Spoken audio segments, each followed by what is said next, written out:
Respondeu Jesus: se alguém me ama, guardará a minha palavra, e meu Pai o amará. E viremos para ele, e nele faremos morada. Primeira Epístola de João, capítulo 4, versículo 9. Nisto se manifestou o amor de Deus em nós, em haver Deus enviado o seu Filho unigênito ao mundo para vivermos por meio dele. E por fim, na mesma epístola de 1 João, no capítulo 5, versículos 11 e 12. E o testemunho é este, que Deus nos deu a vida eterna, e essa vida está no seu Filho. Aquele que tem o Filho tem a vida. Aquele que não tem o Filho de Deus não tem a vida. Obrigado, irmão. Amém. Valeu. Vamos orar. Senhor, nós estamos diante da Tua palavra. Nós somos as ovelhas do Teu pastoreio. Então, Senhor, nós rogamos, toma a Tua palavra e sopra com o Teu Espírito sobre ela uma vez mais. E fala aos nossos corações. Senhor, encontra tanto aquele que fala como aqueles que ouvem disponíveis, receptivos, preparados para que a Tua palavra venha do céu, opere aqui na terra, nas nossas vidas, e retorne para Ti, em honra e glória, para o Teu próprio nome, Senhor, para que Tu sejas glorificado, para que Cristo seja formado em nós, para que a noiva seja ataviada e preparada para o noivo. Senhor, nós encomendamos esses momentos nas Tuas mãos. Fortalece-nos, Senhor, para que nada se perca e Tu sejas glorificado.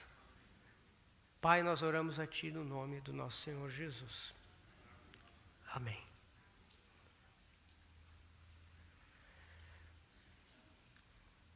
O nosso tema é até Cristo ser formado em vós. Até ser Cristo formado em vós.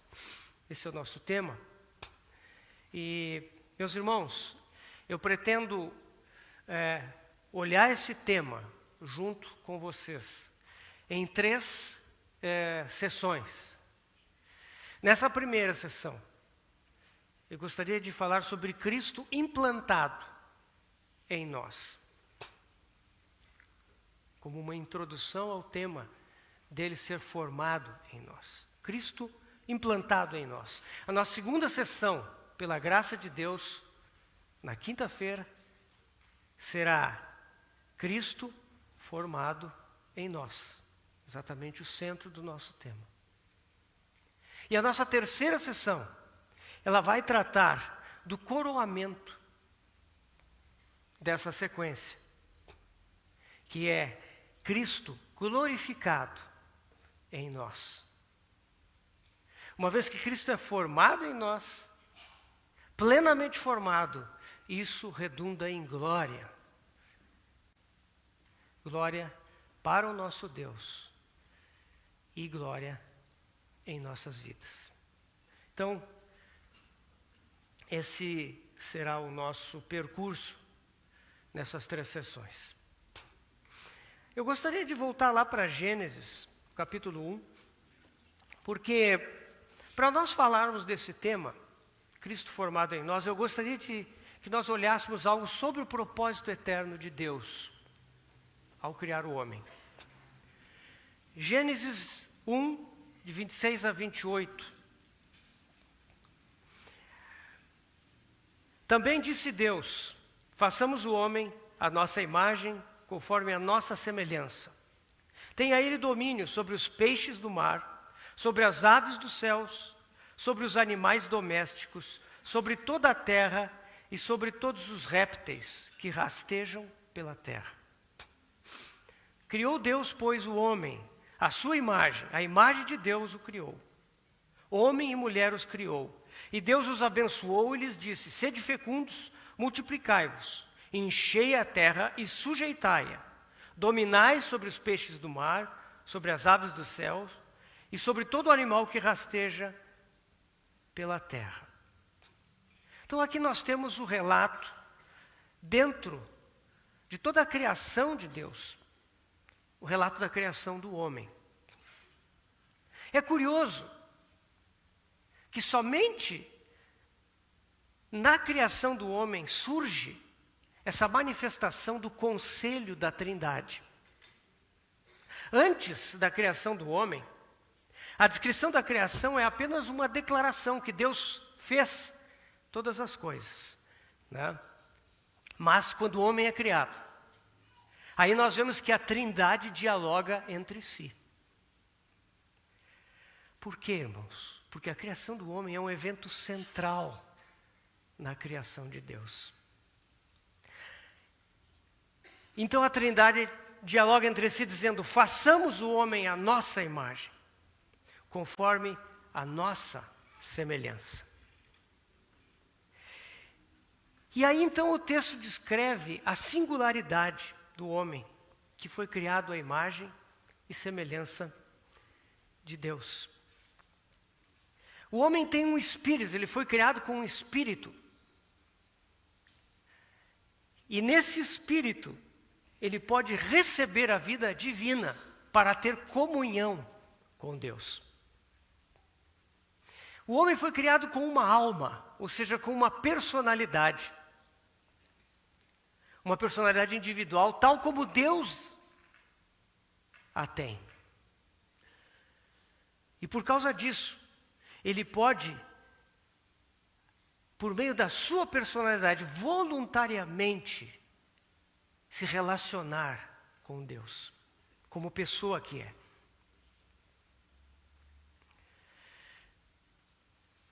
Receber a vida de Deus no seu espírito, isso é algo maravilhoso. Nem os anjos foram criados assim.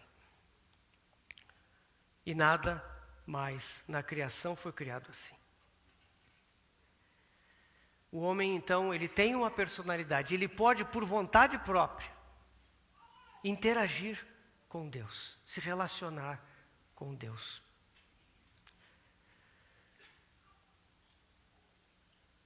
O homem se enchendo da vida divina que ele poderia receber, segundo o propósito de Deus, ele então viveria em comunhão com Deus, cresceria nessa comunhão com Deus, se multiplicaria, encheria a terra, deveria dominá-la. Ele foi criado para isso, nós fomos criados para isso.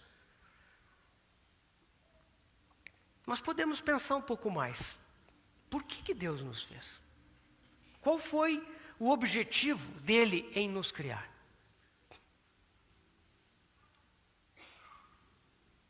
Será que Deus não tinha nenhum objetivo ao nos fazer? Claro que tinha. Alguns acham que nós somos criados para ser salvos. Mas isso é um problema, porque nós somos criados antes da queda.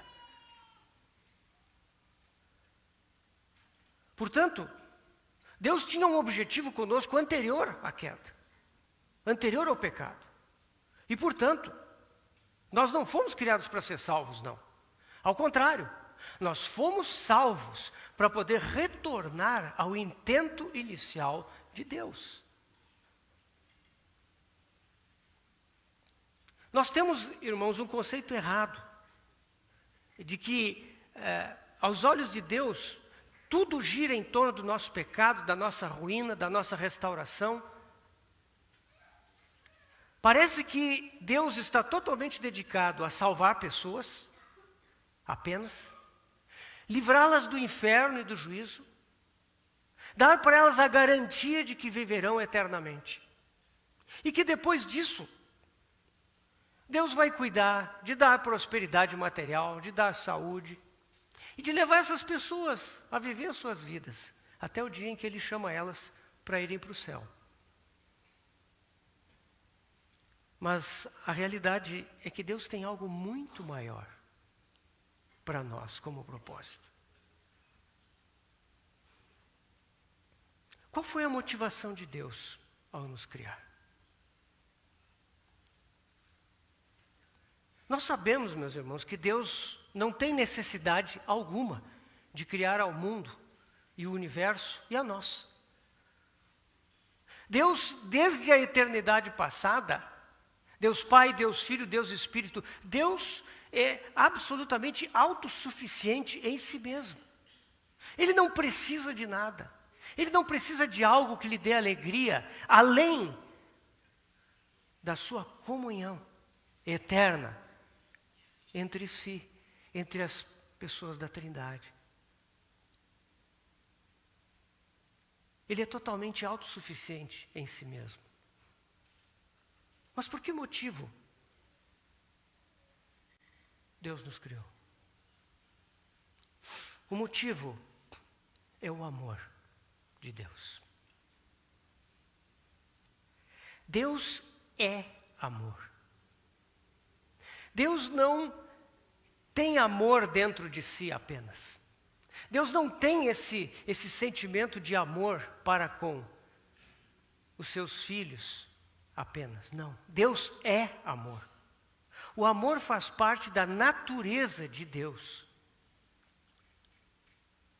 1 João 4,8 nos diz assim: aquele que não ama, não conhece a Deus, porque Deus é amor. Deus não contém amor. Deus não expressa amor. Deus é amor. A sua natureza é amor. 1 João 4,16 diz assim: nós conhecemos e cremos no amor que Deus tem por nós. Deus é amor. E aquele que permanece no amor, permanece em Deus e Deus nele. Tem um irmão chamado Eric Sauer. E ele diz, procurando uma definição de amor, ele diz assim: o amor é o desejo de comunhão. É o esforço vital em busca da união. O amor é o desejo da comunhão. O esforço vital em busca da união. O amor de Deus, o amor genuíno, ele se dá completamente, sem reservas, para que essa dádiva de si mesmo possa gerar comunhão. O exercitar da comunhão produz união. Esse tipo de amor, esse amor que se entrega, que se dá completamente, para que haja comunhão, e que essa comunhão gere plenitude de união, ele sempre existiu na Trindade, entre o Pai, o Filho e o Espírito Santo. Ele sempre esteve presente. O Pai, o Filho e o Espírito se amam um ao outro eternamente. O Pai ama o Filho e o Filho ama o Pai. O Espírito deseja revelar e honrar o Filho, para que o Pai seja honrado no Filho. E assim eles manifestam entre si esse amor eterno, mútuo, suficiente. Deus desejou criar seres à sua imagem e semelhança, que pudessem escolher amá-lo, receber o seu amor e igualmente responder a esse amor. Esse foi o desejo de Deus. Que sentido haveria, irmãos, se Deus criasse seres que automaticamente o amassem? Não, Deus criou um ser como Ele, com liberdade de escolha. E Deus sempre desejou que este homem, essa pessoa que Ele criou, pudesse escolher receber o seu amor e responder em comunhão a esse amor.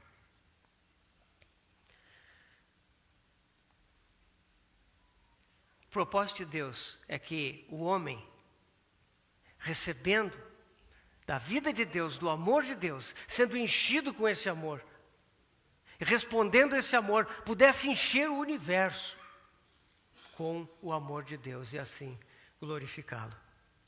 Portanto, meus irmãos, o desejo de Deus, ao nos criar, ao nos fazer, é o desejo de comunhão, de relacionamento, de amizade com os homens que Ele criou. Deus desejou expandir a comunhão que já havia na Trindade, entre Pai, Filho e Espírito Santo. Ele criou a nós para que esse amor, esse relacionamento de amor pudesse ser expandido a muitos filhos.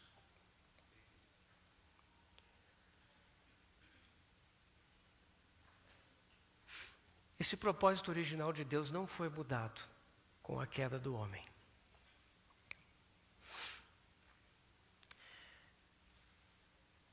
Entendendo um pouquinho, vamos tentar entender um pouco mais esse propósito eterno de Deus. Quando o homem foi criado, ele não tinha a vida eterna de Deus em si. Ela foi disponibilizada ao homem no jardim, na forma do fruto da árvore da vida, como os irmãos bem sabem. O homem, por decisão própria, deveria tomar desse fruto e comer desse fruto, para receber em si a vida de Deus. Ao receber essa vida, ele precisaria experimentar os recursos dessa vida. Ele precisaria ser exercitado no poder, na graça dessa vida. Ele cresceria no conhecimento e na manifestação dessa vida. Esse é o propósito original. Adão deveria comer do fruto da árvore da vida. E ao receber essa vida, ao experimentar essa vida, ele deveria então conhecer, ser adestrado pelo próprio Deus nos recursos dessa vida, e assim ser enchido completamente com a vida de Deus, com o amor de Deus. Tem irmãos que dizem que o nosso caminho, se não houvesse a queda, seria aquele tipificado por Enoque. Os irmãos sabem, conhecem a vida de Enoque, né? Muito pouca coisa é dita ali em Gênesis sobre a vida de Enoque, né? Mas, nos poucos versículos que se fala sobre ele, 2 vezes a Escritura diz: Enoque andou com Deus.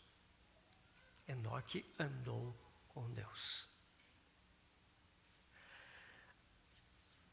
Enoque andou com Deus, e andou com Deus, e andou com Deus, e seguiu andando com Deus, e tanto andou com Deus, tanto teve comunhão com Deus, tanto conheceu a Deus e foi aperfeiçoado nessa comunhão por Deus, que um dia Deus disse: Enoque, vamos aproximar essa comunhão. E ele tomou Enoque para si. Enoque não morreu. Ele foi arrebatado. E nós, provavelmente, irmãos, o nosso caminho, se não houvesse a queda, seria esse. Vivemos aqui nessa terra, em comunhão com o nosso Senhor. E essa comunhão tão intensa, crescente, ir avançando, avançando. E a vida de Deus, que nos foi dada em Cristo, crescendo em nós, até o ponto em que nós seríamos levados daqui. Esse é o propósito original de Deus. E a nossa pergunta é: será que Deus desistiu desse propósito por causa da queda? Será que Deus introduziu um plano B após a queda do homem? Será que Deus disse assim: puxa, não deu certo, quem sabe a gente faz agora uma outra coisa? Nós sabemos que não é assim. Nós sabemos que Deus jamais abdica do seu propósito. A obra da redenção de Cristo na cruz nos resgatou do pecado e nos colocou de volta nesse caminho do propósito eterno de Deus. Nós recebemos a vida de Deus por meio do Espírito Santo, a vida de Cristo veio habitar em nós. E agora então, essa vida deve crescer, ela deve amadurecer. O nosso relacionamento com Deus deve avançar, para que o propósito de Deus se cumpra completamente em nós.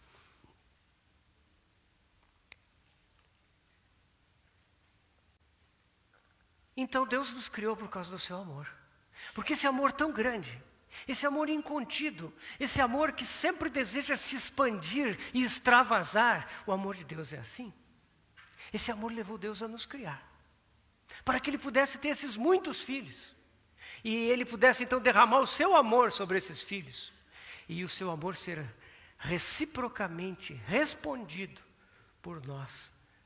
E dessa forma, nessa comunhão, nós andássemos com Deus. Esse foi o seu propósito. Qual é o objetivo de Deus com isso? O propósito final de Deus está lá em segunda epístola aos Tessalonicenses, capítulo 1, versículo 10. Nós só vamos ler uma pequena porção desse trecho, onde Paulo diz assim: quando vier para ser glorificado nos seus santos e ser admirado em todos os que creram naquele dia. Preste bem atenção. Quando vier para ser glorificado, aonde? Nos seus santos. E não somente isso, e ser admirado em todos os que creram naquele dia. Paulo aqui está falando da segunda vinda do Senhor, quando Ele virá trazer o seu reino para essa terra. Em sua segunda vinda, o Senhor virá para ser glorificado nos seus santos. Os santos que virão com o Senhor serão motivo de glória. Eles expressarão, por causa da vida de Cristo, neles depositada, por causa dessa vida que foi formada neles. Então esses santos glorificarão a Deus.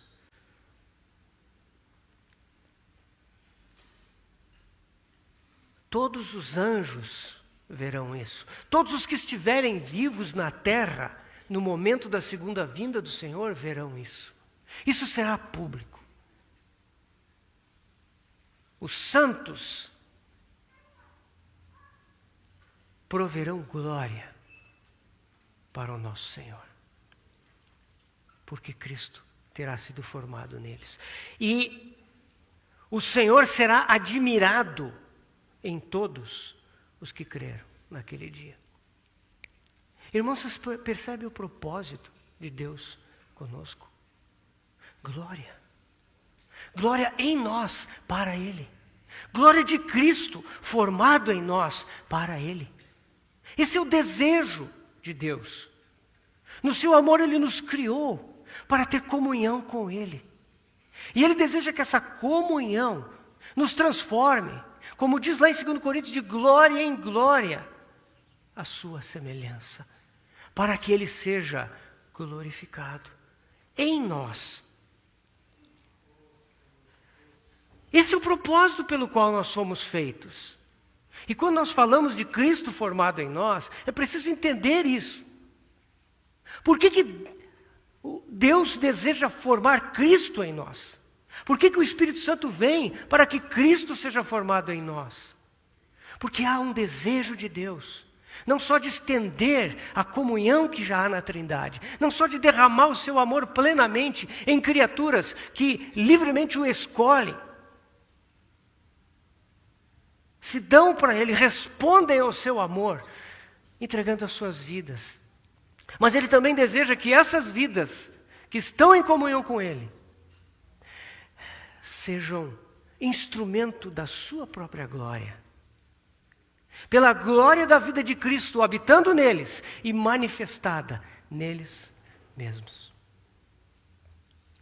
Este é o propósito de Deus. E nós sabemos que esse propósito de glória está ligado àquilo que o Pai intenciona para o seu Filho amado. Lá em Efésios, no capítulo 1, versículos 9 e 10, Paulo nos diz algo muito precioso. Ele diz assim: desvendando-nos o mistério da sua vontade, segundo o seu beneplácito, que propusera em Cristo, de fazer convergir nele, na dispensação da plenitude dos tempos, todas as coisas, tanto as do céu como as da terra. Esse é o propósito eterno de Deus, no sentido mais amplo. É que tudo venha a convergir na pessoa do seu Filho. Existe um movimento de convergência no universo, e ele aponta para o Filho de Deus. Todas as coisas devem convergir nele. E esse processo de tudo convergir em Cristo, ele vai se completar na dispensação da plenitude dos tempos.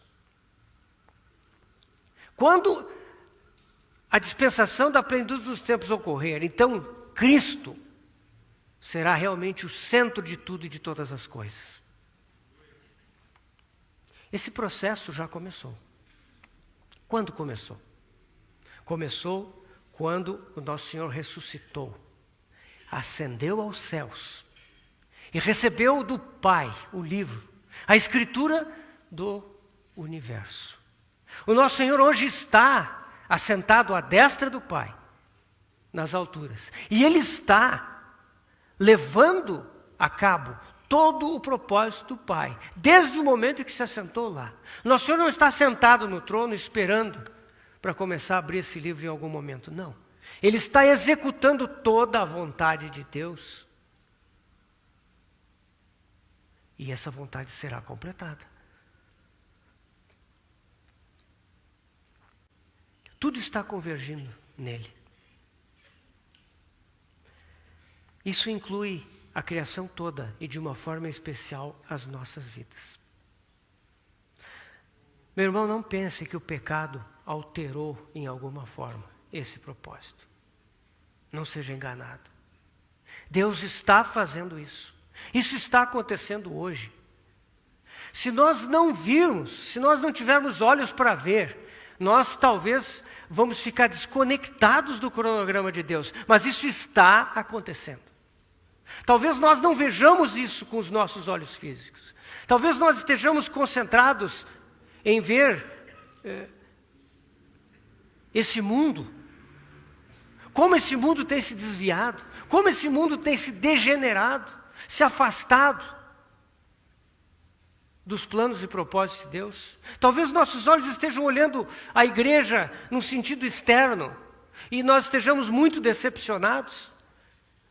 Mas, irmãos, Deus está fazendo isso. Esse movimento de convergência está acontecendo. E os nossos olhos precisam ser abertos para que nós possamos participar disso. Isso está acontecendo. Você não vai ver isso nos sites de notícias. Você não vai ver isso sendo comentado por esse mundo. O mundo não está andando em torno disso. Pelo contrário, a agenda do mundo é completamente oposta a isso. Então, somente a nossa comunhão com o Senhor e a nossa comunhão com os santos no corpo de Cristo podem nos conectar a essa realidade. Esse é o propósito de Deus. Ele está fazendo tudo convergir no seu Filho.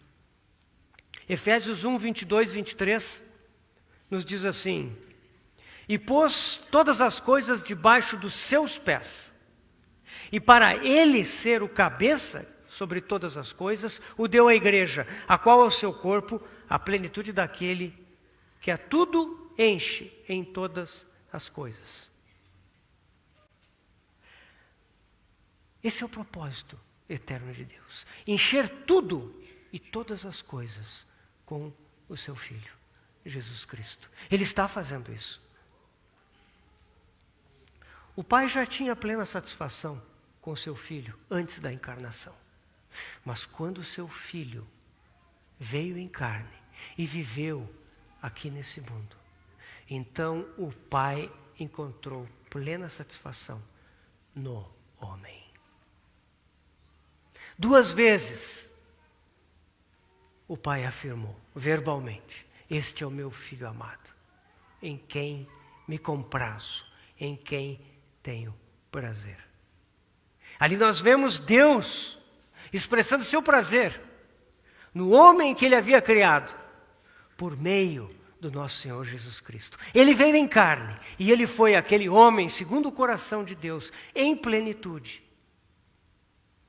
E isso é maravilhoso, porque o nosso Salvador é aquele que agradou ao Pai plenamente. E o desejo do Pai é encher o universo com seu Filho, dessa forma, com a vida perfeita do seu Filho. O desejo do Pai é que isso seja feito através de nós, para que naquele dia nós possamos então ser apresentados para glorificá-lo. Para que naquele dia então Ele seja admirado nas nossas vidas. Esse é o objetivo, é o propósito de Deus. O propósito final do homem então, meus irmãos, é ser glorificado. Porque Deus deseja glorificar seu Filho no homem, para que a glória de Deus no homem, que é fruto da própria vida de Deus que lhe foi dada, venha a glorificá-lo. O homem redimido, regenerado, recebeu a vida de Cristo. E essa vida de Cristo que está em nós, ela está sendo formada hoje, para que ao final ela redunde em glória para Deus. E glória para nós também. Esse é o propósito de Deus. Glória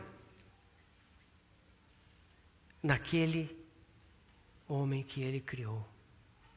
A glória de Cristo plenamente manifestada nesse homem que foi criado por Deus para isso mesmo.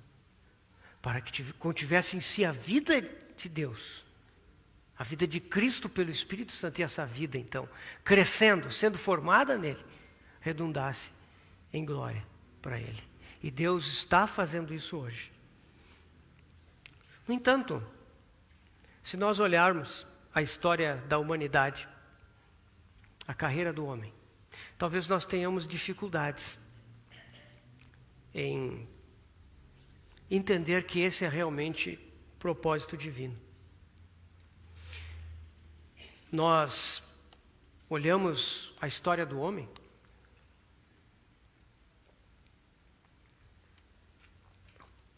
e nós vemos a terrível realidade do pecado, da corrupção, da violência e da miséria. E nós podemos nos perguntar, mas como pode ser esse o propósito de Deus? Onde está o propósito de Deus? Hoje em dia nós vemos corrupção e degeneração por todo lado. Cada vez mais os meios de comunicação, eles servem como instrumentos para nós conhecermos muito bem a corrupção humana. Hoje em dia, com as redes sociais, irmãos, pensem bem. O que é notícia? Quais são as notícias que vendem? São as notícias de violência, de escândalo, de todo tipo de degeneração. Parece que nós nos alimentamos disso. Esse é o homem. Esse é o propósito de Deus para o homem. Que tipo de pessoa é essa? Mas talvez nós possamos pensar melhor e pensar na igreja. E dizer assim, mas quem sabe na igreja podemos encontrar esse homem sendo formado à imagem de Cristo. Cristo sendo formado nas pessoas, nas famílias. Os remidos do Senhor deveriam ser os instrumentos de manifestação dessa vida. Eles deveriam ser um testemunho vivo e real, de que há um Deus, há um Redentor, de que Cristo vive, e vive no meio dos seus filhos, no meio do seu povo. Mas quando nós olhamos para a carta de Paulo, no versículo que é o tema da nossa conferência, nós percebemos que há uma certa nota negativa nesse versículo. Gálatas 4,19: meus filhos, por quem de novo sofro as dores de parto, até ser Cristo formado em vós. Paulo não esquece de mencionar carinhosamente que eles são os seus filhinhos. O termo aqui, quando Paulo diz meus filhos, é meus filhinhos, filhinhos pequenos. Mas ele adiciona o fato de que ele está sofrendo de novo as dores de parto. Por eles, até que Cristo seja formado neles. Meus irmãos, será que é possível uma mãe sofrer dores de parto por um filho que já nasceu? Isso é impossível. A mãe sofre dores de parto antes do nascimento. Uma vez que a criança é nascida, ela não sofre mais dores de parto por aquela criança. Portanto, o que Paulo está falando é que algo absurdo ocorreu com esses irmãos na Galácia. É algo fora do processo natural das coisas. Os Gálatas haviam nascido de novo, haviam recebido a vida de Cristo e deveriam estar crescendo rumo à maturidade. Eles deveriam estar avançando, uma vez que haviam recebido vida. Essa vida, ela deveria então começar a crescer e se manifestar.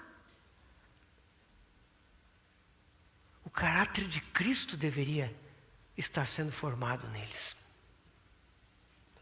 E como igreja, o testemunho da pessoa de Cristo deveria estar sendo expressado neles. No entanto, alguma coisa de muito errada aconteceu. Eles se desviaram, meus irmãos, a tal ponto que os fundamentos da sua vida cristã estavam sendo corroídos. Aquela vida divina que havia sido implantada neles estava correndo o risco de ser completamente sufocada. Por causa disso é que Paulo sente, novamente, dores de parto. Até que Cristo fosse realmente formado neles.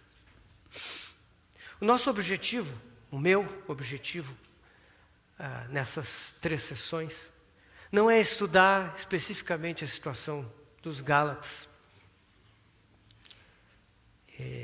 Creio que algum dos irmãos vai tratar disso um pouco mais de perto. Mas o meu objetivo é refletir, irmãos, um pouco mais de perto sobre a condição presente dos cristãos que professam o novo nascimento hoje em dia. Queridos irmãos, não é verdade que nós vemos tanta carnalidade entre os filhos de Deus? Há tantos escândalos, mesmo para com aqueles que são antigos na fé. Há tanta permissividade com impureza, com injustiça, com desonestidade. Há tantas contendas e intrigas entre os irmãos. Se vê tanta impaciência, acusação, ira, desonestidade, inveja, ciúmes, desconfianças e disputas entre os irmãos. Até mesmo dentro das famílias. Há tanto mundanismo entre os filhos de Deus. Tanta gente está ocupada em ficar rico, comprar, vender, comer, beber, vestir. Além disso, estão ocupados em mostrar o que compraram, o que lucraram, o que fazem nesse mundo pessoalmente, Dizem isso pessoalmente, dizem pelas redes sociais. Será que nós temos sondado, meus irmãos, as nossas próprias vidas? Será que nós podemos dizer que Cristo está sendo formado em nós? Temos caminhado nessa direção? Temos experimentado arrependimentos dos nossos pecados para que haja esse crescimento de Cristo em nós? Meus irmãos, nós estamos vivendo os últimos dias da dispensação da graça.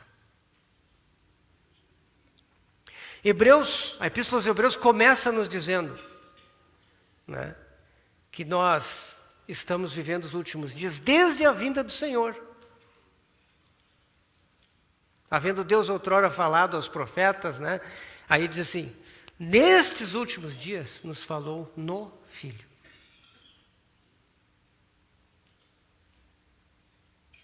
Paulo e Pedro falam nas suas epístolas que os últimos dias são um período ainda posterior à era apostólica. Quando dizem que nos últimos dias haverão tempos difíceis, como se fosse um tempo um pouco mais adiante daquele momento. Mas o apóstolo João, é muito interessante, na sua primeira carta, ele fala que nós estamos ainda mais adiante, 1 João 2,18, quando ele fala que, filhinhos, esta é a última hora. Quando ele fala dos anticristos. Então aqui nós vemos os irmãos nos falando no Novo Testamento, que estamos já nos últimos dias, que estamos na última hora. Meus irmãos, os sinais da palavra profética são muito claros, são muito evidentes. Nós não vamos falar de sinais da palavra profética, porque esse não é o tema dessa conferência. Mas, irmãos, nós sabemos que a palavra da profecia bíblica tem se cumprido. E talvez de uma forma muito gritante, desde a restauração da nação de Israel. Isso é algo muito claro. Nós estamos vivendo nos últimos dias, na última hora. Nós sabemos que o Senhor está ataviando a sua noiva. Ele vai tê-la.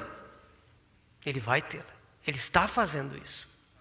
O Senhor está aperfeiçoando os seus santos. A sua noiva, ela deverá ser gloriosa, sem mácula, nem ruga, nem coisa semelhante, santa e sem defeito. Meus irmãos, será que nós como igreja estamos caminhando nessa direção? Será que nós pessoalmente, na nossa vida individual, estamos caminhando nessa direção? Meus irmãos, nós sabemos que a parábola das virgens nos fala de 10 virgens que estavam aguardando o Senhor. Só que 5 delas eram nécias e 5 eram prudentes. 5 tinham reserva de óleo, 5 eram cheias do Espírito Santo. As outras 5, as nécias não. O que quer dizer ser cheio do Espírito Santo? Quer dizer aqueles que não andam segundo a carne. Será que nós seremos surpreendidos?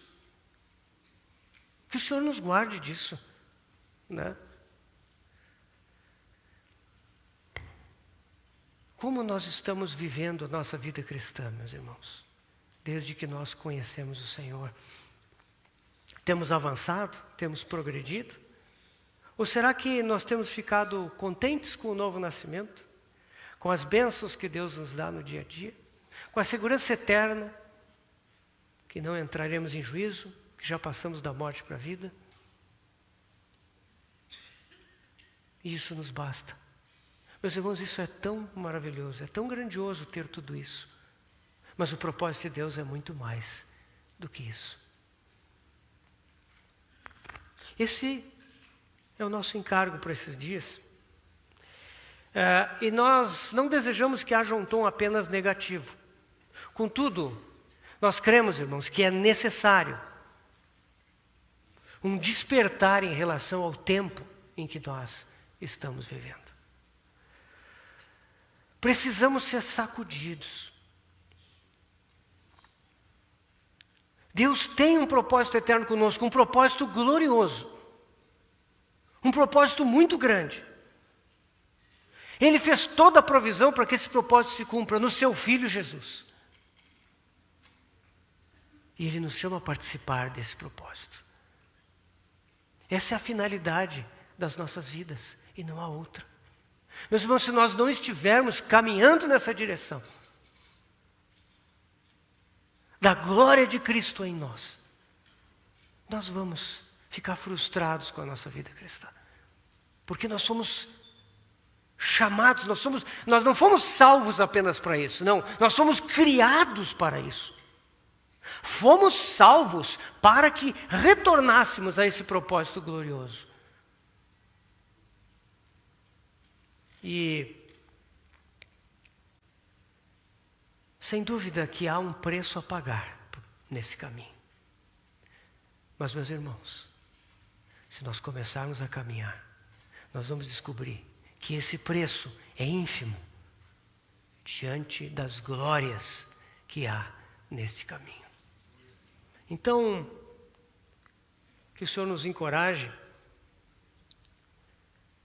e eu gostaria ainda de, muito rapidamente, falar sobre Cristo implantado em nós, que é o começo de tudo, dessa caminhada gloriosa. Cristo implantado em nós para que Cristo seja formado em nós e para que Cristo seja glorificado em nós. Quando o Senhor encontrou Nicodemos, lá em João 3, de 3 a 8, nós vamos ler esse trecho, ele disse algumas verdades tão importantes. Meus irmãos, são verdades básicas, mas nós precisamos ter essas verdades no nosso coração. Elas precisam estar vivas, elas não podem ficar para trás da nossa vida. E o Senhor diz assim, João 3, de 3 a 8, conversando com Nicodemos. Em verdade te digo que se alguém não nascer de novo, não pode ver o reino de Deus. Perguntou-lhe Nicodemos, como pode um homem nascer sendo velho? Pode porventura voltar ao ventre materno e nascer segunda vez? Respondeu Jesus, em verdade te digo, quem não nascer da água e do Espírito não pode entrar no reino de Deus. O que é nascido da carne é carne. O que é nascido do Espírito é Espírito. Não te admires de eu te dizer, importa-vos nascer de novo. O vento sopra onde quer. Ouves a sua voz, mas não sabes de onde vem, nem para onde vai. Assim é todo o que é nascido do Espírito. O ponto importante a tratar aqui, pelo menos hoje, nessa ocasião, é que no novo nascimento, meus irmãos, nós recebemos uma vida nova que nós não tínhamos antes. O novo nascimento é justamente isso que ele diz, um novo nascimento. Ou seja, nós recebemos em nós uma vida que não é a mesma vida que nós já tínhamos antes, naturalmente. Isso parece algo óbvio, mas há aqui uma distinção importante a fazer. Porque muitos cristãos, após nascerem de novo, eles seguem vivendo por essa mesma vida velha que eles já tinham. Eles tentam viver a vida cristã segundo a energia da vida natural. Eles não se detiveram suficientemente no fato de que o novo nascimento significa o recebimento de uma outra vida que não havia antes neles. Nesse trecho de João 3, 2 vezes o Senhor menciona o nascer de novo. E 3 vezes ele fala no nascer do Espírito. E nós lendo esse trecho aqui que lemos, João 13, 3 a 8, nós vemos então que o novo nascimento é um nascer segundo o Espírito.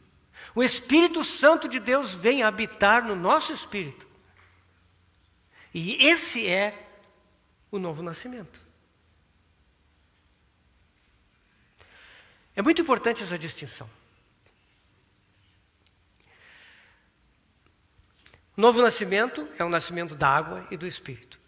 Ele envolve, portanto, arrependimento. A água fala de arrependimento. E ele envolve a habitação do Espírito, que fala do recebimento dessa vida que nós não tínhamos antes.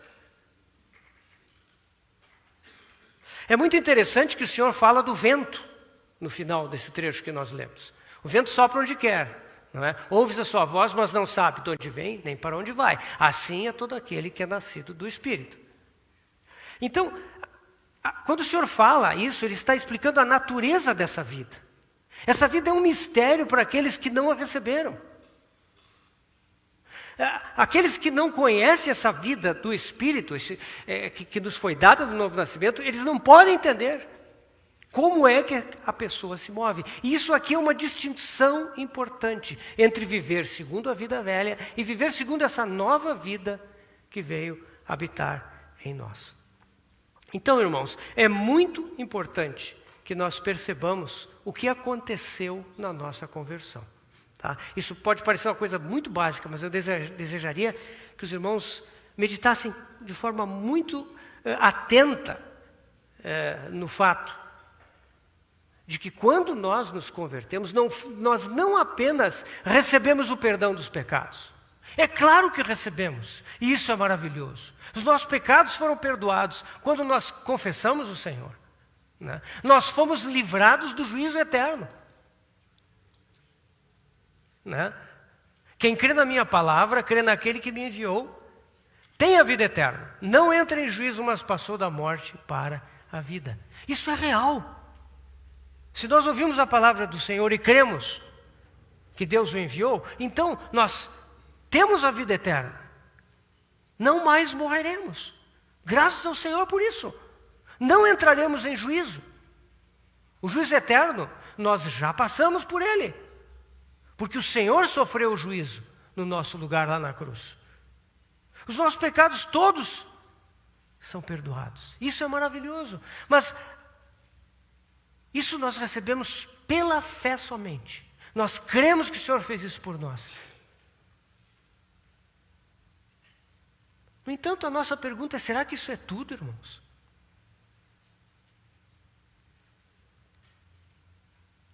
Será que nós, tendo recebido tudo isso, que tão maravilhoso que é, nós devemos agora, então, simplesmente aguardar pelo nosso encontro com o Senhor?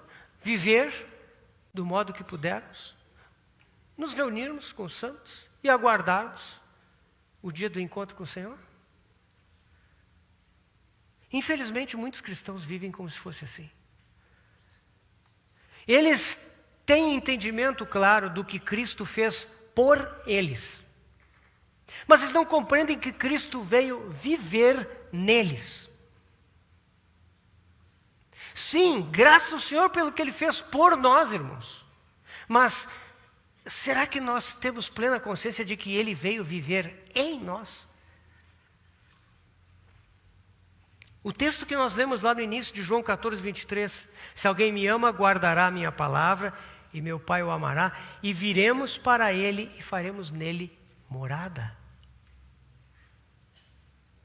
O Pai e o Filho vêm fazer morada em nós.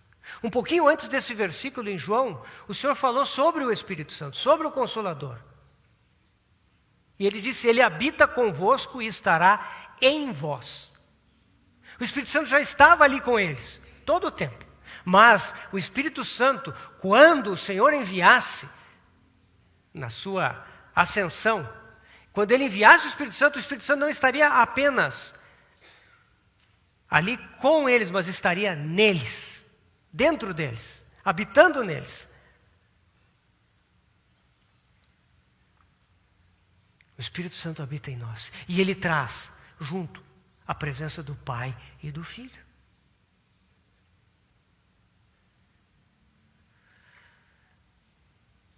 É importante que nós tenhamos essa clareza, irmãos, que o que nós recebemos do Senhor ao nascer de novo não é apenas uma ficha limpa. Não é apenas um certificado para escapar da morte eterna. Não é apenas um um ticket de entrada no céu.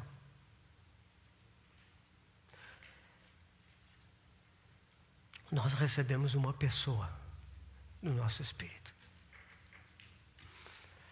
Não é apenas uma influência ou um poder para nós fazermos certas coisas. Uma pessoa veio viver em nós. Estou crucificado com Cristo, logo já não sou eu quem vive, mas Cristo vive em mim. Gálatas 2, 19 e 20. Cristo vive em mim. Aqui Paulo nos explica que o efeito pleno da obra da cruz em nós é que Ele veio viver a sua vida em nós. Aqui Paulo está dizendo que a plenitude da experiência da vida cristã é Cristo vindo viver a sua vida pessoal em nós. Isso não quer dizer, meus irmãos, que a nossa personalidade será anulada pela presença de Cristo, pela vida de Cristo em nós, não. Isso não quer dizer que nós não vamos mais pensar em nada, que nós não vamos mais sentir nada, que nós não vamos mais ter vontade, desejo, nada, porque agora é Cristo. Não. Isso seria passividade. Satanás opera assim, mas o Senhor nunca opera dessa forma. Ele vem para nos conquistar o coração e para nos cativar a vivermos para Ele, por meio dEle. O sentido desse já não sou eu quem vive, mas Cristo vive em mim, é que nós, à medida que recebemos a vida de Cristo e crescemos nela, nós vamos aprender a negar a primazia da nossa vontade, do nosso sentimento, da nossa mente, do nosso pensamento.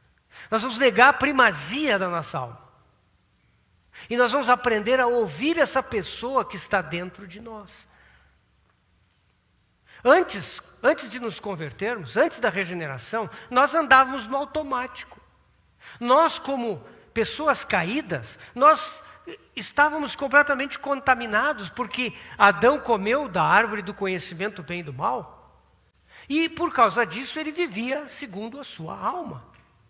Essa vida nos foi passada, nos foi transmitida, e nós vivíamos assim. Tudo era de acordo com o que eu penso, com o que eu quero, com o que eu sinto. Mas agora entrou outra vida em nós. E é importante reconhecermos essa vida. É uma vida diferente. Ela tem outros princípios. Ela precisa ser reconhecida.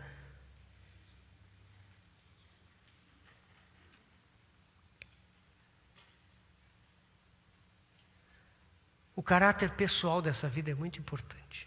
Essa vida não é um poder que nos foi dado de presente, para nós fazermos uso do modo que nós quisermos. Se nós tomarmos a vida de Cristo, pelo Espírito que está em nós assim, nós vamos viver uma vida supostamente cristã, no poder da nossa vida natural.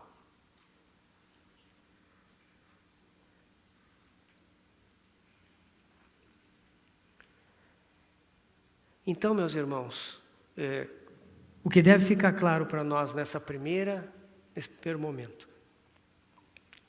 é que uma pessoa veio habitar no nosso coração. E é importante nós reconhecermos que agora existem duas fontes. Aquela fonte antiga, o velho homem, segundo Adão, que anda segundo a carne, e o novo homem em Cristo, pelo Espírito Santo, que vive segundo Cristo. É importante que nós tenhamos plena consciência, uma pessoa está em nós. Isso parece muito básico, mas é um fato necessário de ser resgatado nestes dias em que nós vivemos. Como Cristo poderá ser formado em nós? Reconhecendo que a sua pessoa é em nós. E cooperando com o Espírito Santo para que essa pessoa que está em nós cresça, adquira a primazia Tome forma em nós, transforme o nosso caráter e invada diferentes áreas da nossa vida. E desse modo, o testemunho de Cristo começa a ser edificado em nós. Para isso, é muito importante que nós aprendamos a interagir com essa pessoa que está em nós. Ouvir a sua voz, entender o seu sentimento, atender os seus apelos. É muito importante. Como é a nossa comunhão com Deus, meus irmãos? A comunhão com Deus, ela pode ser unilateral.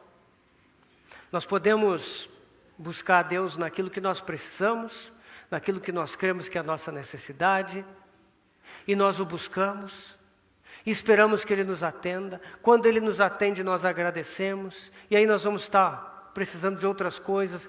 A nossa comunhão com Deus pode ser assim.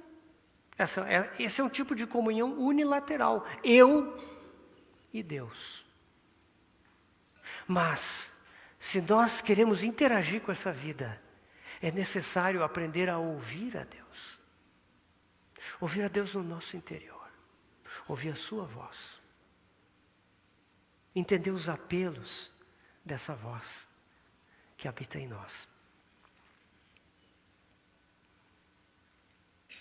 Queremos a bênção de Deus nos nossos planos e vontades? Isso nós sempre queremos, né, irmãos? Mas será que nós estamos abertos a ouvir um não de Deus? Estamos dispostos a entender os caminhos de Deus como muito superiores aos nossos? E prontos para renunciar, caso Ele nos mostre isso? Será que nós estamos abertos a ser corrigidos por Deus? Muitas pessoas, elas dizem para os outros assim: meu irmão, pode me corrigir. Eu estou aberto para ser corrigido. Mas aí quando vem a correção, a pessoa não gosta. Nós somos bem assim. Né? Nós podemos dizer para o Senhor: Senhor, me corrige. Mas nós estamos dispostos a que Ele nos corrija? A que Ele venha realmente nos corrigir? Tudo isso fala de como é a nossa comunhão com Ele. Nós temos um coração preparado para se arrepender? O arrependimento, meus irmãos, é algo tão importante na vida cristã, mas é tão pouco exercitado por muitos cristãos.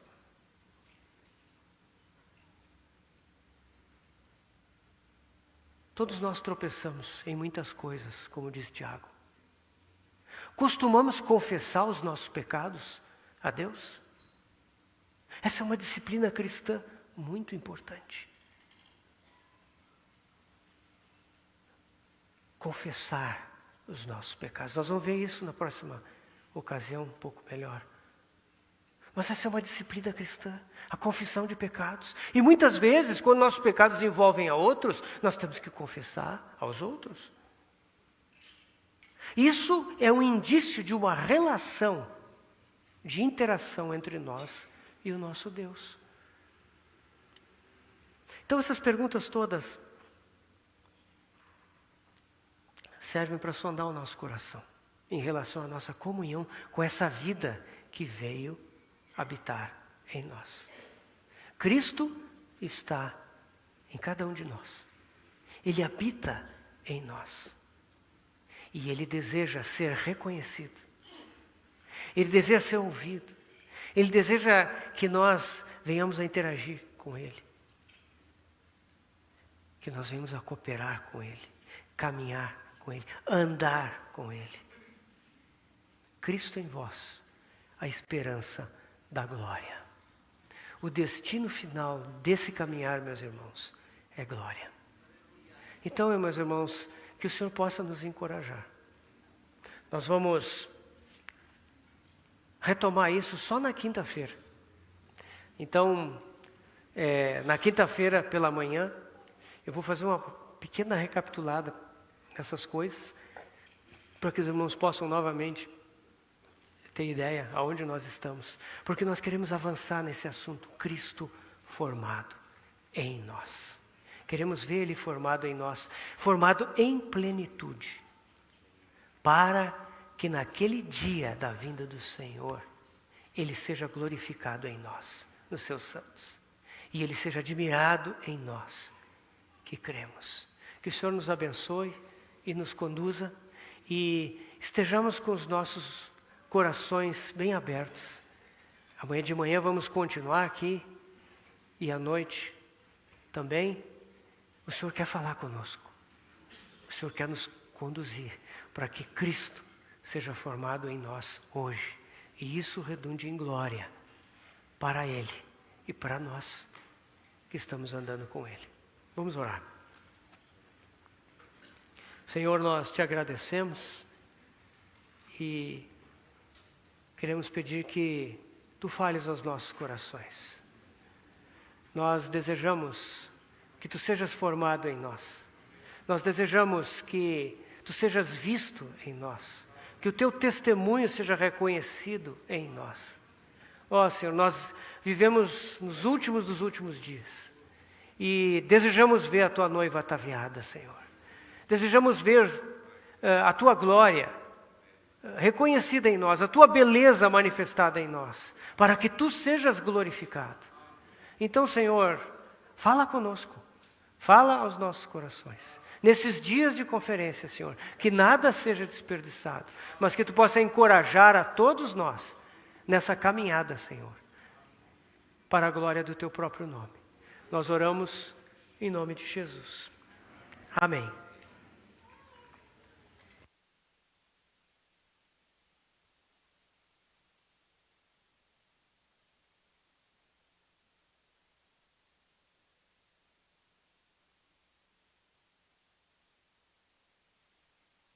Ian, que está aí?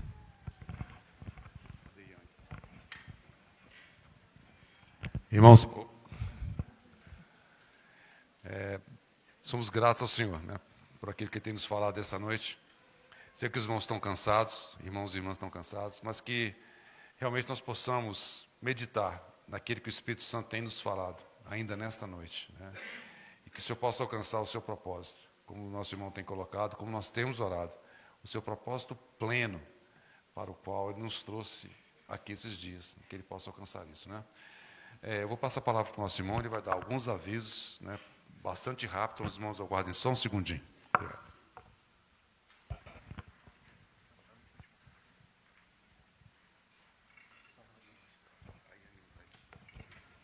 Bom, irmãos, então, só passando as últimas coisas, como o próprio irmão Mário já lembrou antes, não esqueçam dos seus filhos, primariamente. Né? Irmãos, amanhã então a secretaria para as inscrições para a retirada de crachá inicia às 8 horas. E nesse mesmo momento também vai estar aberto esse local para que a gente esteja em oração pela conferência, por os que estão aqui, né, e por tudo aquilo que o Espírito do nosso Senhor conduzir. Então, estejam presentes. Né? E assim como o Mário nos lembrou no início, quem for chegando já vai se agrupando nas primeiras poltronas. Né? Então, vamos respeitar esse horário, participar.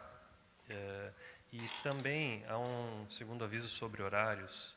Atrás do crachá tem todo o cronograma da conferência. Então, é importante que os irmãos estejam atentos aos horários, né? Com um compromisso para o Senhor também. Né? Bom, no mais seria isso. Uma boa noite e Deus abençoe a cada um.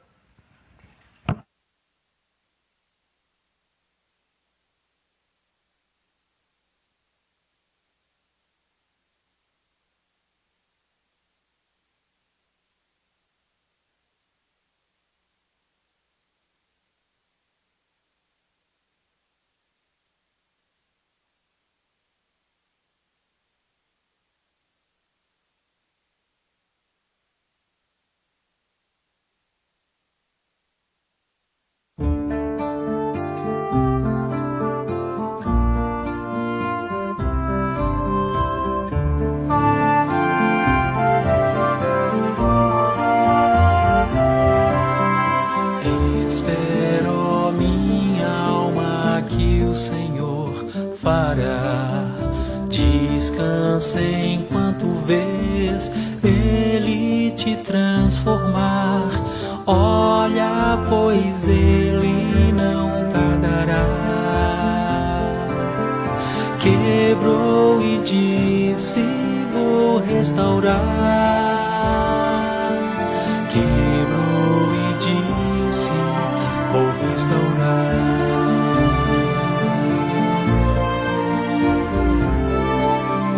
Meus pensamentos, meu ver e entender, minhas forças, meu autoconfiar, orgulho e toda a independência do meu ser não mais vão me impedir. Teu Espírito em mim fluirá. Teu Espírito em mim fluirá. Teu Espírito em mim fluirá. Sem forma ficarei e sei que é bom ficar, mas Deus, não demores, vem me moldar. Dá-me nova canção